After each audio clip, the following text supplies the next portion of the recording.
ओम शांति। मेहनत भी तुमसे भाग्य करवाता है, खाली बैठने को भी भाग्य मजबूर करता है। तुम्हारे हाथ में कुछ भी नहीं है। देखिए, कई लोग कहते हैं कि अगर भाग्य में जो लिखा है वही मिलना है तो इंसान का मेहनत करने का कोई फायदा ही नहीं। खाली बैठो, मौज करो, जब मिलना है जो मिलना है मिल जाएगा, कुछ छीन नहीं सकता है। तो आज से ही खाली बैठो, मजे करो, लेटे रहो, बैठे रहो, लेटे लेटे ही खाते रहो और पूरे दिन आप फोन देखते रहो, बैठे रहो। पर एक बात सुन लो, एक इंसान के भाग्य में लिखा था कि एक इंसान को उसके भाग्य में लिखा था कि उसको खाली बैठना है, पूरा 1 साल तक खाली बैठना है, खाली बैठ करके बर्बाद करना है। काबिलियत बहुत थी, उसमें तेज भी था, प्रयत्नशील भी था और भाग्य में कोई एक्सीडेंट भी नहीं लिखा था, बीमारी भी नहीं लिखी थी। एक दिन उसकी किसी विद्वान गुरु से बहस हो गई। विद्वान ने कहा कि भाग्य बलवान है, जो मिलना है मिल ही जाएगा, जो होना है होना ही है, जो मर्जी करो। जो काबिल लड़का था वो इस बात से सहमत नहीं था, पर विद्वान ने उसके अहंकार को चोट पहुंचाई, उस पर हंसा और ये बात बोली। उस प्रतिभाशाली लड़के ने विद्वान से कहा कि अगर मैं खाली बैठ जाऊं तो कुछ भी नहीं मिलेगा, मुझे समय बर्बाद हो जाएगा। विद्वान ने कहा नहीं नहीं, मूर्खता वाली बातें मत करो। तुम चाहे खाली बैठ जाओ तो भी जो मिलना है मिल जाएगा तुमको, वो अपने आप चलकर तुम्हारे पास आएगा। इस बात से उस लड़के में इतना जोश आया, उसको इतना गुस्सा आया, इतना रोष आया, उसने विद्वान को गलत साबित करने के लिए खाली बैठने का निर्णय लिया। अगले 1 साल तक उसने कुछ भी नहीं किया। बहुत कुछ कर सकता था, बहुत मौके थे, पर कुछ नहीं किया, बिल्कुल खाली रहा। अगर वो विद्वान ही सही है तो मुझे कुछ ना कुछ मिल जाएगा और मैं सही हूँ तो उस विद्वान की इज्जत मेरे से 1 साल से उतर जाएगी। अब साल बीता, कुछ नहीं मिला उस लड़के को, कुछ हाथ नहीं आया, सब नुकसान हो गया, गैफियर हो गया। वो लड़का बहुत खुश था, मेरा नुकसान हो गया, मतलब मेरी बात सही थी, वो विद्वान गलत था। वो हंसते हंसते विद्वान के पास गया, विद्वान को गलत साबित करने के लिए, उसका मजाक उड़ाने के लिए उसके पास गया। उससे बोला कि देखा, मैं पूरे साल खाली बैठा रहा, कुछ नहीं मिला, मुझे बर्बाद हो गया, मैं भाग्य टूट गया, कुछ भी चलकर मेरे पास नहीं आया। विद्वान फिर हंसने लगा और उससे बोला, रोटी पानी तो लगता है, पूरे साल तुम्हें मिल गया, वरना यहाँ तक जिंदा नहीं आते, वो भी तो भाग्य ने दिया ना। ये नाकामयाबी और जिल्लत जो तुम्हें इस साल खराब करके मिली है, ये भी तुम्हें मिलनी थी। यही तुम्हारा भाग्य भागकर तुम्हारे पास लेकर आया, बिना कुछ करे लेकर के आया। इसलिए ही शायद उस दिन हम दोनों की चर्चा हुई थी। भाग्य ने अपना काम कर दिया, तुम्हारे मन में, आपके अंदर ये मूर्खतापूर्ण विचार डाल दिया खाली बैठने का, और जो तुम्हें मिलना था मिल गया। ना चाहते हुए भी खाली बैठ गए, प्रतिभाशाली होते हुए भी तुम खाली बैठ गए, और ये पुरस्कार जो तुम्हें कैसे भी नहीं मिल सकता था वो मिल गया। पूरा साल खराब करके वो लड़का उस चर्चा में हार गया, निराश हो गया। निराश होकर अपने घर लौटा और मेहनत करने की आदत भी जा चुकी थी। अब देखिए, वही एक दूसरे इंसान से भी उसी विद्वान की चर्चा हुई और वही चर्चा हुई। वो इंसान भी कह रहा था कि मेहनत प्रथम है, मेहनत श्रेष्ठ है। विद्वान ने उससे कहा कि भाग्य श्रेष्ठ है। वो भी इस चर्चा को दिल पर ले गया। उसने भी फैसला किया कि मैं कुछ दिन खाली बैठ करके इस विद्वान को गलत साबित करके दिखाऊंगा कि भाग्य अपने आप कुछ नहीं लाता। वो 2, 4, 5, 6, 8 दिन खाली बैठा, बहुत उब गया खाली बैठे बैठे। निराशा के भाव ने उसे घेर लिया और तनाव में रहने लगा कि मेरा तो जीवन बर्बाद हो रहा है, एक एक क्षण कीमती है जो बर्बाद हो रहा है। मात्र 6-8 दिन के बाद उसने विद्वान के अहम को ठेस पहुंचाने के लिए उस विचार को त्याग दिया और अपनी राय पर दोबारा लग गया, मेहनत करने पर दोबारा लग गया। उसने कहा कि भाड़ में जाए विद्वान, भाड़ में जाए, उसकी बातें, वो रोटी थोड़ी खिलाएगा। उसके उज्जवल भाग ने, देखिए, उस व्यक्ति के उज्जवल भाग ने उसके अहंकार को दबा दिया और उसे सही जगह पर ले गया। वो चाह कर भी खाली नहीं बैठ पाया, क्योंकि उसके भाग्य में खाली बैठना नहीं था, तो वो चाहे करके भी खाली नहीं बैठ पाया। और विद्वान की बात सही साबित हो गई कि जो होना है हो ही जाता है। विचार बनाकर और अपना फैसला लेकर के भी वो व्यक्ति खाली नहीं बैठ पाया। भाग्य मतलब तुम्हारी निर्धारित जगह इस दुनिया में एक समय में, ना कि तुम्हारी अपेक्षाओं का पूरा होना। भाग्य मतलब फेयरनेस नहीं है, एक के बदले दो मिलेंगे, इतना करूँगा इतना मिल जाएगा, ये भाग्य नहीं होता। ये तुम्हारी अपेक्षा होती है। इस दुनिया में कहीं भी फेयरनेस के रूल्स प्रकृति ने नहीं लिखे हैं। क्या जायज़ है, क्या नाजायज़ है, किसके बदले क्या मिलना है, ये सब कुछ हमें जो भी होता है सब कुछ हमें तय करना है। तो इस बात से इस सीख मिलती है कि भाग्य में जो लिखा है वो हो ही जाता है। हमें मजबूर कर दिया जाता है प्रकृति के द्वारा, भावनाओं के द्वारा वहाँ तक जाने में। पर एक और सीख मिलती है इस चीज़ से जो बहुत अनमोल है। कोयले की खान में चमकते हुए हीरे की तरह हम अपनी तरफ से सही चुनाव करें, सही राह पर चलें, निरंतर चलें। भटकने के जितने मौके आए उनको ठुकरा दें। कितना ही लालच आए, मन में ऊर्जा पैदा हो, उन लोगों को ठुकरा दें, उन मौक़ों को ठुकरा दें। तो उसी राह पर चलते रहें। जब एहसास हो कि कुछ भी नहीं हो सकता है इस राह पर चल के, सही राह पर चल के, तो भी चलते रहो, तो भी ना डरें, ना रुकें। तब हमारा भाग्य बन सकता है। हो सकता है कि इस सीख लेकर के आप मुझसे सीख लेकर के इसे अपना लो, यह भी तुम्हारे अच्छे भाग्य के बस ही हो रहा है।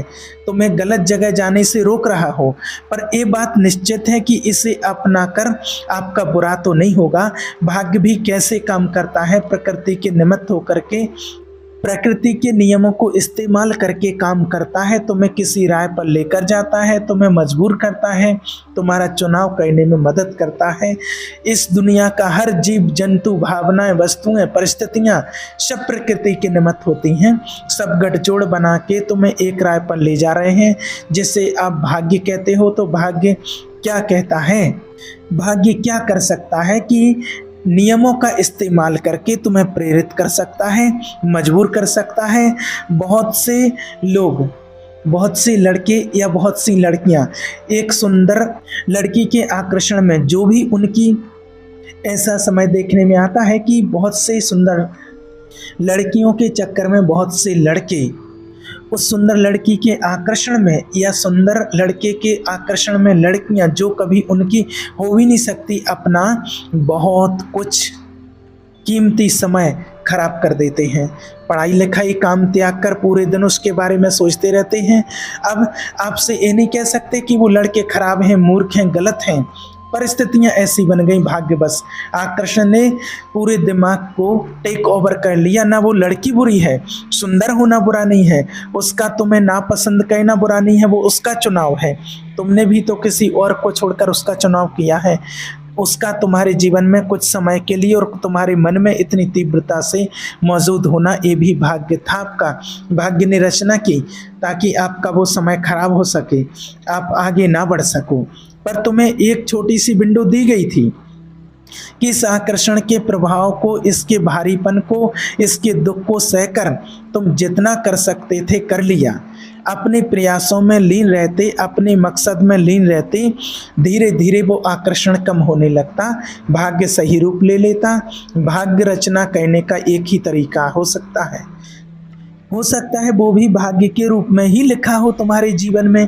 पर जीवन को एक सकारात्मक मोड़ देना, सकारात्मक डायरेक्शन देना, एक सही राय देना, ये आपका फैसला होता है। खुद को कर्मों में झोंक देना, सही राय पर चलूँगा, सही काम करूँगा और खुद को झोंक दूँगा, जुनून के साथ करो। 10 कठिनाइयाँ आ जाएं, मुझे कितना भी डिमोटिवेट कर लिया जाए, भटकाया जाए, पर मैं वो कार्य करूँगा। पर चाहे कम कर पाऊं लेकिन करूंगा, खुद पर भरोसे से करूंगा, नाकामयाबियों से परेशान नहीं होऊंगा, चलता रहूंगा, आगे बढ़ता रहूंगा। 100 बार गिरकर भी खुद के ऊपर भरोसा रख के प्रयत्न करना, कभी जिंदगी में खाली मत बैठना। विषय परिस्थितियों से हार मान लेना, पर जीवन से हार मत मान लेना। किसी कार्य को छोटा समझकर, अपने लायक ना समझकर खाली मत बैठना। किसी कार्य को बहुत बड़ा समझकर और अपनी पहुंच से बाहर समझकर खाली ना बैठना। ये तुम्हारे चुनाव हैं, हो सकता है कि ये भी भाग्यवश हो, पर ये भाग्य की रचना जरूर करता है, इतना तय है। सही राह पर आपको ले जाएंगे, इतना तय है। कुछ ना कुछ आपको मिल ही जाएगा, इतना तय है। हो सकता है ये करके, ये फैसला करके आप सिर्फ अपने भाग्य को चुन रहे हो, जो आपको चुनना ही था, पर आपको दिल और दिमाग में ये एहसास तो है कि मैंने सही राह चुनी, सही भाग्य चुना, मेरा भाग्य सही है, मैं अपना अच्छा भाग्य चुन रहा हूँ। इतना ही बहुत है कि आपका मनोबल बढ़ाने के लिए, कि आप भाग्य को और बेहतर बनाने के लिए, तुम्हें ऊर्जा से भरने के लिए। इससे आपको आज ही पता चल जाएगा कि जीवन में बहुत कुछ ना मिले, सब कुछ ना मिले, पर कुछ तो मिल ही जाएगा। कहीं ना कहीं तो जरूर पहुंचूंगा, सब्र का एक फल तो मुझे मिलेगा ही मिलेगा।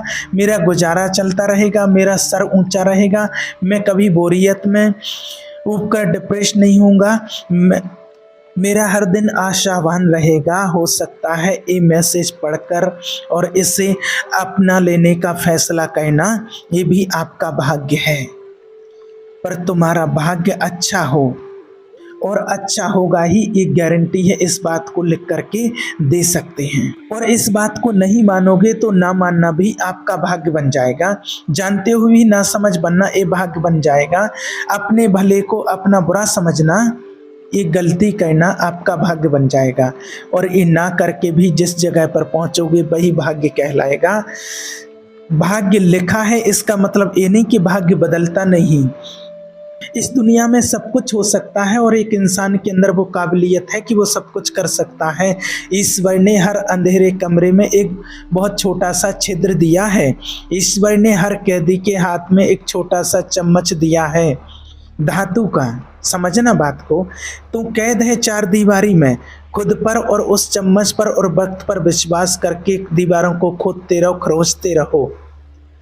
महीनों सालों लगेंगे, पर एक दिन उस चार दीवारी को तोड़कर उस चम्मच की बदौलत ही आप बाहर निकल आओगे। इस मौके को हम फ्री विल कहते हैं, इच्छा शक्ति का मौजूद होना कहते हैं। और ये फ्री विल भाग्य को फाड़ देती है, चीर कर निकल जाती है, बुरे से बुरे भाग्य के चक्र से तुम्हें निकाल देती है। सिर्फ तुम्हें समय और कर्मों को अपने बस में कर लिया और परिस्थिति और भावनाओं से प्रेरित नहीं हुए, फैसला करके आगे बढ़ते रहे। ध्यान रखना कि भाग्य कोई एक चीज़ नहीं है जो लिख दी गई है, वो होनी ही होनी है। वो भी भाग्य है, पर भाग्य का एक छोटा सा हिस्सा है जो प्रारब्ध जो आपके छप गए हैं कि तो होना ही होना है। उसके अलावा ज़्यादातर विषय वस्तु, परिस्थितियाँ, मकान कच्चे हैं। वहाँ ले जाने का वहाँ तुमको प्रयास किया जाएगा, प्रेरित किया जाएगा, बहुत ज़्यादा प्रेरित किया जाएगा। तो जहाँ भी एक नन्हा सा ऑप्शन है आपके पास, सारे स्टेटिस्क उसके खिलाफ हैं, मतलब तुम्हें उसके लिए फ्री विल दी गई है, इच्छा शक्ति दी गई है कि खुद को झोंक कर उसको हासिल कर लो। जहाँ कोई ऑप्शन नहीं, उम्र ही निकल गई वो काम करने की, सेहत के कारणों से वो काम अब कर ही नहीं सकते, वो ऑप्शन क्लोज हो गया। उसे दिल से एक्सेप्ट कर लेना कि ये भाग्य में छपा हुआ है, ये मेरे प्रारब्ध में छप गया था कि इससे बदला नहीं जा सकता है। ये उतना ही मेरा है जितना मेरा शरीर है, मेरे माता पिता हैं और इस जीवन की चेतना है। इसमें लड़ना बेकार है, क्योंकि एक धातु से बनी दीवार पर जितनी भी बार सर देकर मारोगे तुम्हारा ही खून निकलेगा, उस पर चोट नहीं पहुंचेगी। पर अगर वो दीवार सिर्फ ईंटों की बनी है तो धीरे धीरे सर मारने से वो एक दिन टूट ही जाएगी। परिस्थितियों के बस अपना होते हुए भी एक इंसान आपके जीवन से चला गया, हमेशा के लिए चला गया। रोकने से नहीं रोका, प्रेम से नहीं रोका, या कोई ऐसा इंसान जीवन में आ गया जो आपको पसंद नहीं था, जिसकी कोई अपेक्षा नहीं थी, शायद आपकी उससे शादी ही हो गई, तो समझो कि भाग्य जुड़ गया। या भाग्य ने अलग कर दिया है। इसका इतना ही साथ था आपके साथ, जो पॉसिबल नहीं है वो होना ही था, जो हो ही गया ना चाहते हुए वो होना ही था। उसे अपनाना बहुत ज़रूरी है, जीवन से गया उसे अपनाना बहुत ज़रूरी है, जीवन में जो आया उसे अपनाना बहुत ज़रूरी है। बाकी ताकि आपका जीवन अच्छे से जिया जा सके। भाग्य चाह रहा है कि तुम्हारे मन का नहीं हुआ, तुम अफसोस में रहो, डिप्रेशन में रहो, और फैसला करना कि जो हुआ है मैं अब उसे अपना कर आगे बढ़ूंगा। इस भाग्य को बदलना है, पलटना है, क्योंकि इस केस में तुम्हारे पास मौका है होने को अपना कर और सुखी रहने का। तुम्हें बीमार करके बिस्तर पर नहीं डाल दिया गया है। ये दुनिया चल ही क्यों रही है? इस दुनिया का सारा खेल ही भाग्य का है। पहले हम खुद अपने कर्मों से, अपने फैसलों से, अपने चुनावों से अपने भाग्य की रचना करते हैं, फिर भूल जाते हैं अपने मतलबी चुनावों के लिए, सारे फैसलों के लिए, फिर वही कर्म आगे आते हैं, उन्हें भुगतते हैं। पहले सामान ले लिया EMI का, फिर भूल गए कि EMI पर लिया, किस्त तो भरनी पड़ेगी। उस किस्त को हम भाग्य बोल देते हैं। फिर उसको भोगते भोगते जो कर्म करते हैं, जो चुनाव करते हैं, जो नई किस्तें बनाते हैं, उनको आगे भोगना पड़ता है। और अक्सर जीवन की वो किस्तें बढ़ती चली जाती हैं, इसलिए वो नरक की गहराइयों में और धंसते चले जाते हैं, बुरे से बुरा जीवन जीने चले जाते हैं।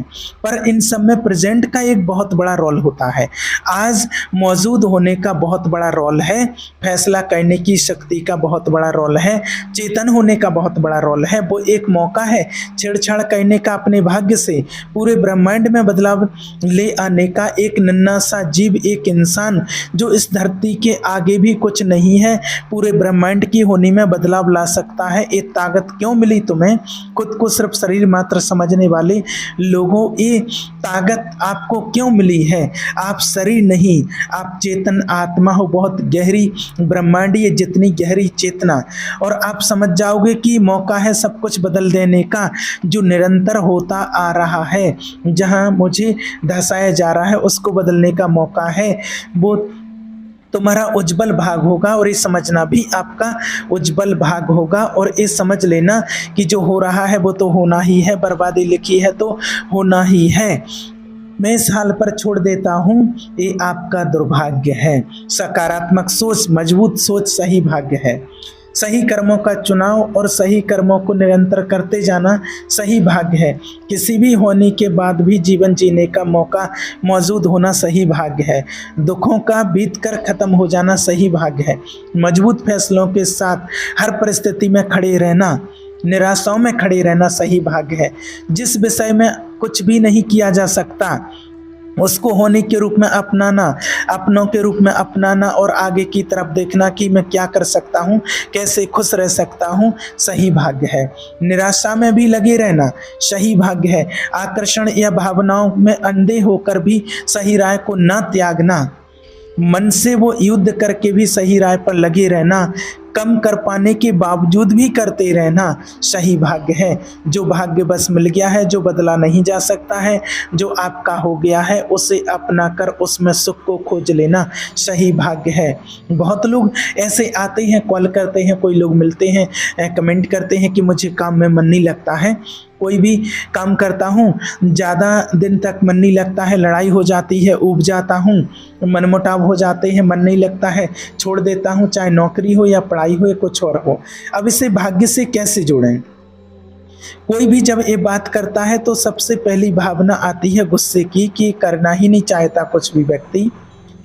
फिर चेतना जागती है और एहसास होता है कि इसका भाग्य इसे मजबूर कर रहा है कि तुम कुछ मत करो।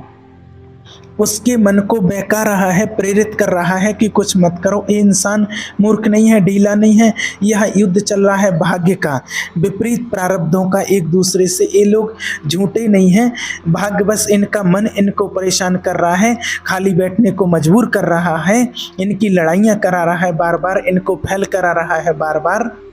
इनको उबा देता है किसी काम से या काम समझ में नहीं आता। अगर वो इस बात को भाग्य के रूप में देखने लगे कि मेरा भाग्य मुझे मजबूर कर रहा, बर्बादी की तरफ ले जा रहा है, तो वो उससे लड़ पाएँ, उस भाग्य को बदल पाएंगे कि चाहे मैं उब जाऊं, चाहे परेशान हो जाऊं, चाहे समझ में न आए, मुझे कार्य करते ही रहना है, कभी ना कभी तो समझ में आ ही जाएगा। हाँ, वो खुद ही निकाल दें। अगर आपको बार बार लोग तुम्हें खुद ही निकाल देते हैं जबकि आप प्रयास भी कर रहे हो, तो समझ लेना भाग्य निर्धारित है, ये होना ही था। मेरी मंजिल कहीं और है, मेरी राय कहीं और है। जहां तुम जाते हो वहां कंपनी ही बंद हो गई है, ले ऑफ होना शुरू हो गया है, नहीं टिक पा रहे हो, तुम्हारा बिल्कुल भी बस नहीं है, तो वो भाग्य है, तो भी बुरा नहीं है। आपकी राह कहीं और लिखी है, आपकी मंजिल कहीं और लिखी है, और इन मंजिलों से होकर ही वहाँ तक पहुँचोगे। 10 बार रिजेक्ट होकर 10 बार जगह से निकल कर ही वहाँ पहुँचोगे। आपकी काउंटिंग फेलियर्स की बढ़ नहीं रही है, आपकी काउंटिंग फेलियर्स की कम हो रही है। एक एक करके उन पड़ावों को पार करके सक्सेस की तरफ जा रहे हो। तो हमेशा जब भी ना चाहते हुए किसी जगह से निकाल दिया जाए, जाना पड़े, तो समझ लेना मेरे भाग्य में कुछ और अलग लिखा है, बेहतर लिखा है, इसलिए भाग्य मुझे यहाँ से ले जा रहा है। मनोबल ऊंचा रखना, एक्साइटेड रहना, कुछ नया होने वाला है, कुछ बड़ा होने वाला है। मुझे प्रयत्नशील रहना कि अभी मेरी राह बाकी है, मेरी मंजिल बाकी है। मैंने अपने पूरे प्रयत्न किए, कर्म किए, और भाग्य ने मुझे इस जगह पर टिकने नहीं दिया, यहाँ से उठा ही दिया। तो भाग्य इस जगह को लेकर पक्का था कि मुझे यहाँ पर नहीं रहना। मैं इसका सम्मान करता हूं, और अगर विपरीत परिस्थितियों में टिककर अपनी भावनाओं के खिलाफ जाकर, उगने के खिलाफ जाकर, डर के खिलाफ जाकर अगर आप टिके रहे, धीरे धीरे चीज़ें समझ में आने लगती हैं। उस जगह सेटल हो जाते जहां से आप जाना चाहते थे, भागना चाहते थे। तो मतलब कि आपने भगवान की दी हुई, ईश्वर की दी हुई इस विंडो का सही इस्तेमाल करके अपना भाग्य पलट दिया है। दोनों ही केस में तुम्हें अपनी पीठ थपथपानी है। भाग्य को अपना कर भी आगे बढ़ रहे हैं, या भाग्य प्रेरित कर रहा था, आपने नहीं सुनी और सफलता मिल गई। दोनों परिस्थितियों में जीत आपकी ही है। कच्चा भाग्य था यहाँ पर, मौका था यहाँ पर, मैंने इच्छा शक्ति का प्रयोग किया। और जो इंसान एक बार अपनी इच्छा शक्ति का प्रयोग कर लेता है, वो जाग जाता है हमेशा के लिए। उसे उस ताकत का एहसास हो जाता है जो सुपर पावर हर इंसान को दी हुई है, वो हर बार उसका इस्तेमाल कर सकता है। उसका भाग्य निश्चित ही बदल जाता है। वो अपने कर्मों को भावनाओं में सहकर और दुनिया में जीत हासिल कर लेता है। तो आप कहने का भाव ये है कि हमेशा आगे बढ़ते रहें, हार मान कर ना बैठ जाएं। आप अपने भाग्य का निर्माण अपने कर्मों के द्वारा स्वयं ही करते हैं। ओम शांति।